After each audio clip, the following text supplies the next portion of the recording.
ত্রিপুরার রাজনীতিতে আবারও আলোচনার কেন্দ্রবিন্দুতে উঠে এসেছেন বিপ্লব কুমার দেব। প্রাক্তন মুখ্যমন্ত্রী ও বর্তমানে সাংসদকে ঘিরে নতুন করে রাজনৈতিক জল্পনা শুরু হয়েছে। বিশেষত কেন্দ্রীয় মন্ত্রিসভায় তার সম্ভাব্য অন্তর্ভুক্তি নিয়ে জোর আলোচনা চলছে।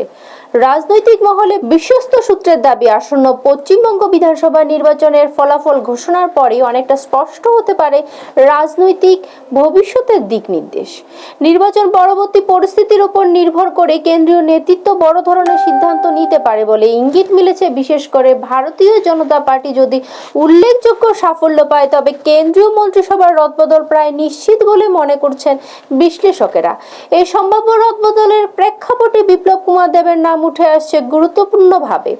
দলের ভেতরে তার দীর্ঘদিনের সাংগঠনিক অভিজ্ঞতা, তৃণমূল স্তরের কাজ করার দক্ষতা এবং উত্তর পূর্ব ভারতের বিজেপির ভিত্তি মজবুত করার ক্ষেত্রে তার ভূমিকা কেন্দ্রের কাছে একটি বড় ইতিবাচক দিক হিসেবে বিবেচিত হচ্ছে।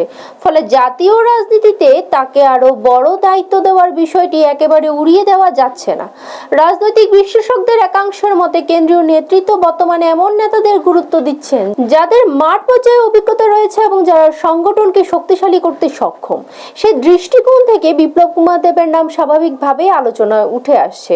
তবে চূড়ান্ত সিদ্ধান্ত এখনো অনিশ্চিত। সবকিছু নির্ভর করছে নির্বাচনের ফলাফল, দলীয় কৌশল এবং কেন্দ্রীয় নেতৃত্বের অগ্রাধিকারের উপর। তাই আপাতত রাজনৈতিক মহলে নজর রয়েছে ফল ঘোষণার দিকেই। ফল প্রকাশের পরই স্পষ্ট হবে বিপ্লব কুমার দেবের আগামী রাজনৈতিক পথ চলা কোন দিকে মোড় নেবে।